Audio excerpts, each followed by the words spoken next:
ಮಾನ್ಯ ಅಧ್ಯಕ್ಷರೇ, ಇವತ್ತು ನರೇಂದ್ರ ಮೋದಿ ಸರ್ಕಾರದ 10ನೇ ಬಜೆಟ್ನ ಕುರಿತಾಗಿರುವಂಥ ಚರ್ಚೆಯಲ್ಲಿ ಮಾತನಾಡಲಿಕ್ಕೆ ಅವಕಾಶ ಮಾಡಿಕೊಟ್ಟಿದ್ದೀರಿ. ನಿಮಗೆ ನನ್ನ ಧನ್ಯವಾದಗಳು. 10 ವರ್ಷಗಳ ಹಿಂದೆ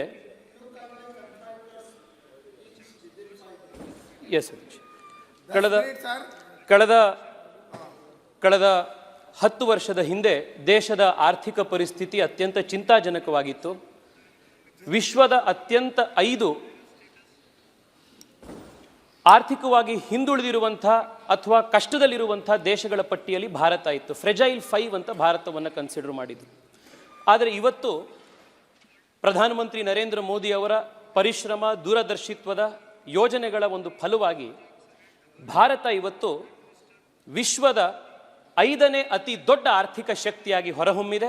from fragile 5, India has emerge to be the top 5 economy in the world. ಅಧ್ಯಕ್ಷ, ಇವತ್ತು ಈ ಎಲ್ಲ ಬಜೆಟ್ಗಳ ಒಂದು ಪರಿಣಾಮವಾಗಿ ಕರ್ನಾಟಕ ರಾಜ್ಯ ಕೂಡ ಅತ್ಯಂತ ಪ್ರಗತಿಯನ್ನು ಹೊಂದುತ್ತಾ ಇದೆ.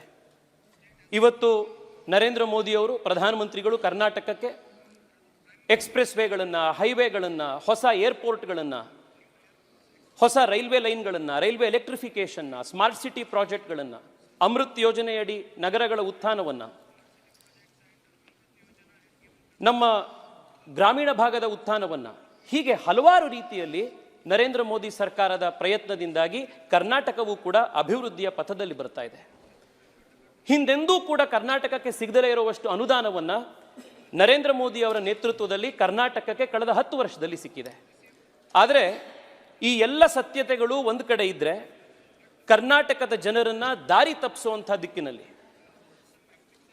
ಚುನಾವಣಾ ಸಂದರ್ಭದಲ್ಲಿ ಸರ್ಕಾರ, ಕಾಂಗ್ರೆಸ್ ಪಾರ್ಟಿಯವರು ಮಾಡದಂಥ ಸುಳ್ಳು ಭರವಸೆಗಳನ್ನು ಈಡೇರಿಸಲಿಕ್ಕೆ ಆಗದಲೇ ಇರುವಂಥ ಇವತ್ತಿನ ಪರಿಸ್ಥಿತಿಯಲ್ಲಿ ನರೇಂದ್ರ ಮೋದಿಯವರ ಮೇಲೆ, ಕೇಂದ್ರ ಸರ್ಕಾರದ ಮೇಲೆ ಸುಳ್ಳು ಆರೋಪಗಳನ್ನು ಮಾಡಿ, ಸುಳ್ಳು ಪ್ರಾಪಗ್ಯಾಂಡಾವನ್ನು ಮಾಡಿ, ರಾಜಕೀಯ ಷಡ್ಯಂತ್ರವನ್ನು ಮಾಡಿ ರಾಜ್ಯದ ಹಿತಾಸಕ್ತಿಯನ್ನು ಹಿಂದಿಕ್ಕುವಂಥ ಒಂದು ದೊಡ್ಡ ಕೆಲಸ ಇವತ್ತು ಕಾಂಗ್ರೆಸ್ ಪಾರ್ಟಿಯ ಕಡೆಯಿಂದ ಆಗ್ತಾ ಇದೆ. ನನಗಿವತ್ತು ಅತ್ಯಂತ ಬೇಜಾರಾಗ್ತಾ ಇರುವಂಥದ್ದು ಅಂದರೆ, ರಾಜ್ಯದ ಮುಖ್ಯಮಂತ್ರಿಗಳು ಮತ್ತು ಕರ್ನಾಟಕದ 130 MLAಗಳು, ಮಿನಿಸ್ಟ್ರುಗಳು ಎಲ್ಲರೂ ಕೂಡ ಒಂದು ಸುಳ್ಳು ಆರೋಪದ ಮೇಲೆ, ಪ್ರಾಪಗ್ಯಾಂಡಾದ ಆಧಾರದ ಮೇಲೆ ದೆಹಲಿಗೆ ಬಂದು ಕರ್ನಾಟಕಕ್ಕೆ ಅನ್ಯಾಯ ಆಗಿದೆ ಅನ್ನುವಂಥ ಸುಳ್ಳು ಆರೋಪಗಳನ್ನು ಮಾಡ್ತಾ ಇರುವಂಥದ್ದು ಇವತ್ತು ನಾವು ನೋಡ್ತಾ ಇದ್ದೀವಿ. ಅಧ್ಯಕ್ಷರೇ, ನಾನು ಜಾಸ್ತಿ ಸಮಯ ನಿಮ್ಮ ಹತ್ರ ಕೇಳೋದಿಲ್ಲ, 5 ನಿಮಿಷ ಸಮಯ ನನಗೆ ಕೊಡಿ. ಇವರ ಕಾಂಗ್ರೆಸ್ ಪಾರ್ಟಿಯ ಸುಳ್ಳು ಆರೋಪಗಳನ್ನು ಇವತ್ತು ಜನಕ್ಕೆ ಜಾಹೀರು ಮಾಡಬೇಕಾದಂತ ಜವಾಬ್ದಾರಿ ನಮ್ಮ ಮೇಲಿದೆ. ಮೊದಲನೇ ಸುಳ್ಳು ಆರೋಪ ಕಾಂಗ್ರೆಸ್ ಸರ್ಕಾರ ಹೇಳ್ತಾ ಇರುವಂತದ್ದು. ಸರ್, ಒಂದ್ 2 ನಿಮಿಷ ಸುಮ್ಮನಿರಿ ನೀವು, ದಯವಿಟ್ಟು 2 ನಿಮಿಷ ಸುಮ್ಮನಿರಿ.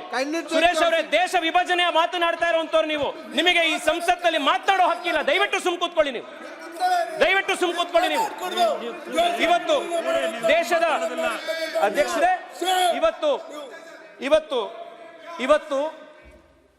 ಇವತ್ತು ಕಾಂಗ್ರೆಸ್ನ ಮುಖ್ಯಮಂತ್ರಿಗಳು, ಕಾಂಗ್ರೆಸ್ನ ಸಂಸದರು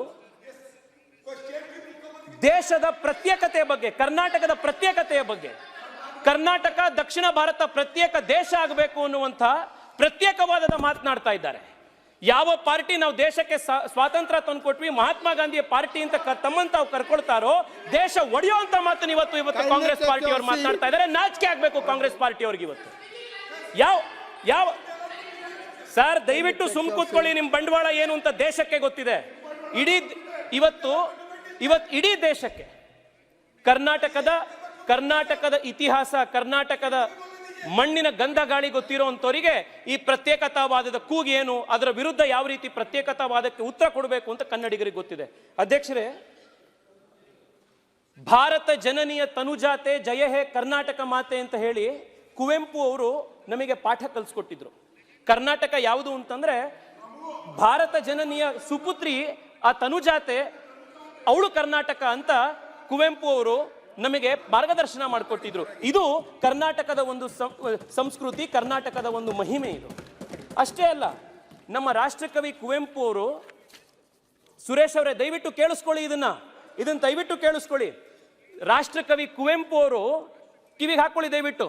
ರಾಷ್ಟ್ರಕವಿ ಕುವೆಂಪು ಅವರು ಪ್ರತ್ಯೇಕತಾವಾದದ ಬಗ್ಗೆ ಮಾತನಾಡ್ತಾ ಹೀಗೆ ಹೇಳಿದ್ರು: ಪ್ರತ್ಯೇಕತೆಗಾಗಲಿ, ವಿರೋಧಕ್ಕಾಗಲಿ ಸ್ವಲ್ಪವೂ ಅವಕಾಶ ಇರಬಾರ್ದು.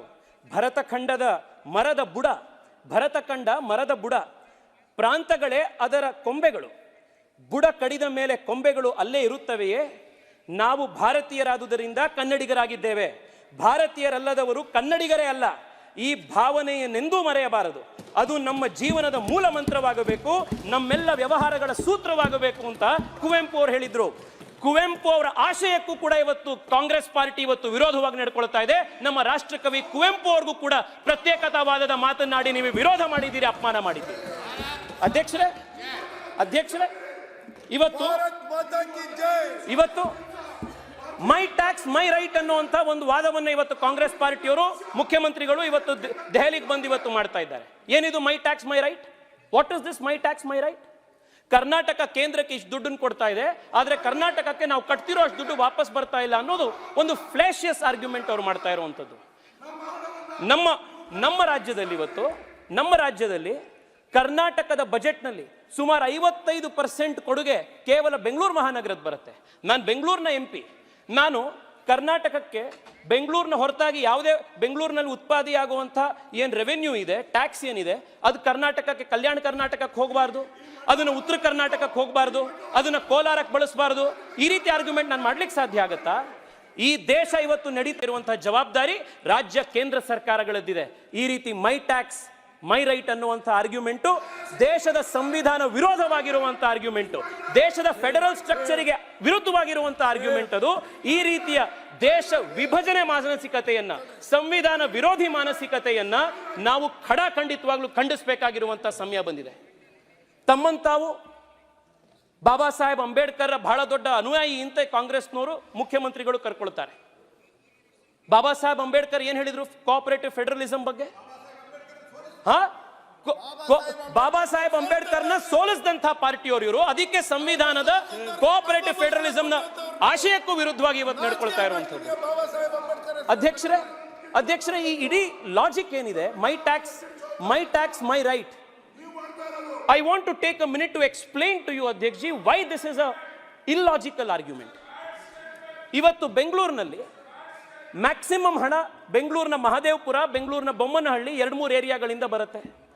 ಬೆಂಗಳೂರಿನ ಬೇರೆ ಏರಿಯಾದವರು ಕೂಡ ಬೆಂಗಳೂರಿನಲ್ಲಿ ಕಲೆಕ್ಟ್ ಆಗ್ತಿರೋ ಮಹದೇವಪುರ, ಬೊಮ್ಮನಹಳ್ಳಿ ಕಲೆಕ್ಟ್ ಆಗ್ತಿರುವಂಥ ದುಡ್ಡನ್ನು ಬೇರೆ ಕಡೆಗೆ ಯಾಕೆ ಹಾಕ್ತೀರಿ ಅಂತ ಪ್ರಶ್ನೆ ಮಾಡಿದ್ರೆ, ಇವತ್ತು ಕರ್ನಾಟಕದಲ್ಲಿ ಅತಿ ಹೆಚ್ಚು ಟ್ಯಾಕ್ಸ್ ಕಟ್ತಾ ಇರುವಂಥ ಜನ IT BT ಕೆಲಸ ಮಾಡ್ತಾ ಇರುವಂಥವ್ರು. ಮತ್ತೊಬ್ರು, ನಾವು 30% ಟ್ಯಾಕ್ಸ್ ಕಟ್ತಾ ಇದ್ದೀವಿ, ನಮ್ಮ ಹಣನ ನೀವು ಯಾಕೆ ಬೇರೆದಕ್ಕೆ ಉಪಯೋಗ ಮಾಡ್ತಾ ಇದ್ದೀರಿ? ನೀವು ಯಾಕೆ 2,000 ರೂಪಾಯಿ ಕಟ್ತಾ ಇದ್ದೀರಿ?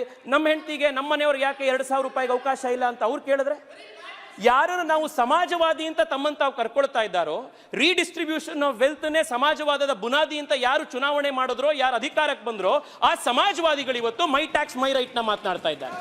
ನಾಳೆ ಇದೇ ಮೈ ಟ್ಯಾಕ್ಸ್ ಮೈ ರೈಟ್ನ ಅಂಬಾನಿ ಮಾತನಾಡಿದ್ರೆ, ಇದೇ ಮೈ ಟ್ಯಾಕ್ಸ್ ಮೈ ರೈಟ್ನ ದೊಡ್ಡ ಉದ್ಯೋಗಪತಿಗಳು ಮಾತನಾಡಿದ್ರೆ, ನಾನು ಜಾಸ್ತಿ ಟ್ಯಾಕ್ಸ್ ಕಟ್ತೀನಿ, ಅದಕ್ಕೋಸ್ಕರ ಆ ಟ್ಯಾಕ್ಸ್ ಹಣ ನನಗೆ ಬರಬೇಕು ಅಂತ ಕೇಳಿದ್ರೆ ಏನು ಆರ್ಗ್ಯುಮೆಂಟ್ ಮಾಡ್ತಾ ಇದ್ದೀರಿ ನೀವು? ಯಾವ ಲಾಜಿಕ್ನಲ್ಲಿ ಆರ್ಗ್ಯುಮೆಂಟ್ ಮಾಡ್ತಾ ಇದ್ದೀರಿ?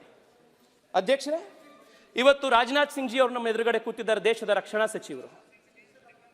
ಪ್ರತ್ಯೇಕ ರಾಷ್ಟ್ರ, ಪ್ರತ್ಯೇಕ ದಕ್ಷಿಣ ಭಾರತದ ರಾಷ್ಟ್ರ ಏನ್ ಮಾತನಾಡ್ತಾ ಇದ್ದೀರಿ ಕಾಂಗ್ರೆಸ್ನವರು? ಇವತ್ತು ಯಾವ ಮುಖ ಹೊತ್ಕೊಂಡು ಇತ್ತೀಚೆಗೆ 1 ತಿಂಗಳ ಹಿಂದೆ ಕಾಶ್ಮೀರದ ಗಡಿಯಲ್ಲಿ ದೇಶಕ್ಕೋಸ್ಕರ ಹುತಾತ್ಮನಾದಂಥ ಕ್ಯಾಪ್ಟನ್ ಪ್ರಾಂಜಲ್ರ ತಂದೆ ತಾಯಿಗಳಿಗೆ ಈ ಪ್ರತ್ಯೇಕತಾವಾದದ ಕೂಗನ್ನು ಹಿಡಿದು ಯಾವ ಮುಖ ತೋರಿಸ್ತೀರಿ ನೀವು?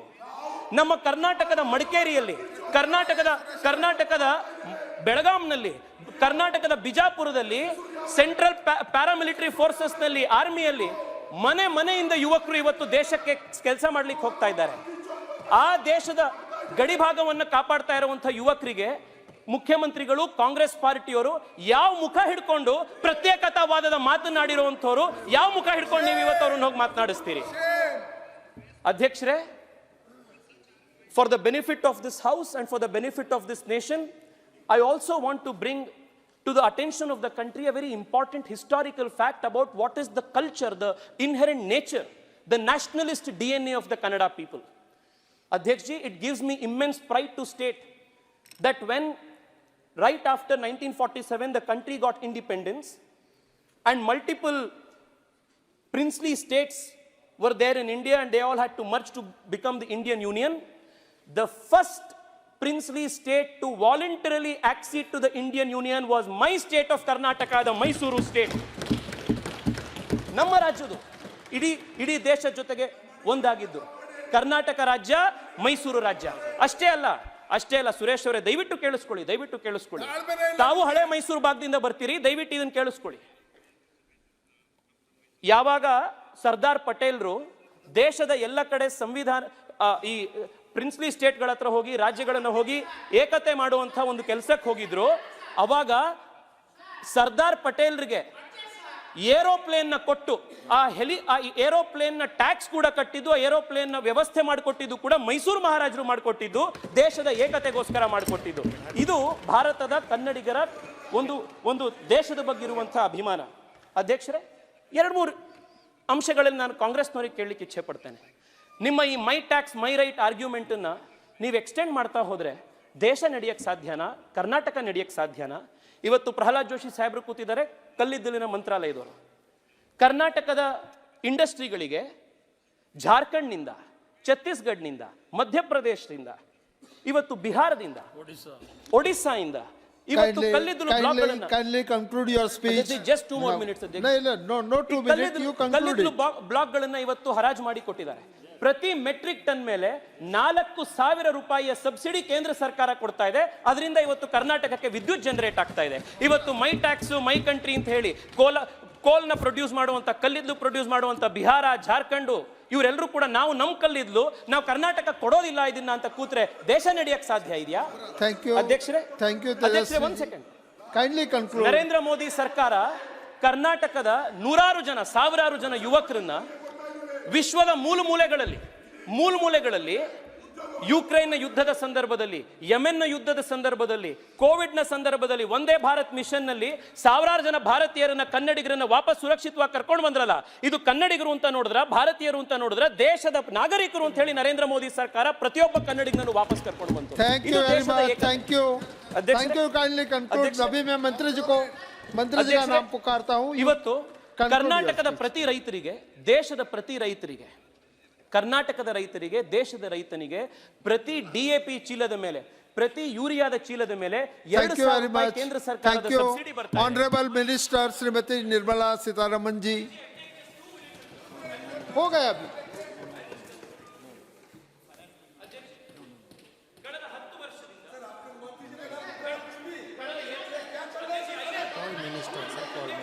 मैडम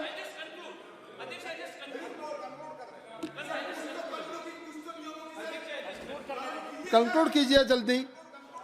माइक और अध्यक्ष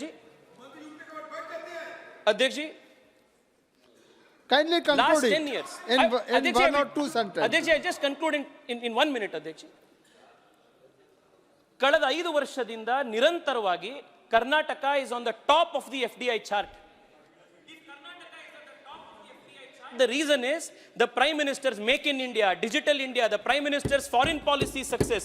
ಇದೆಲ್ಲವನ್ನೂ ಕೂಡ ತೆಗೆದುಕೊಂಡು ಬಂದಿರೋದ್ರಿಂದ ಇವತ್ತು ಕರ್ನಾಟಕ ಮುಂದೆ ಬರ್ತಾ ಇದೆ.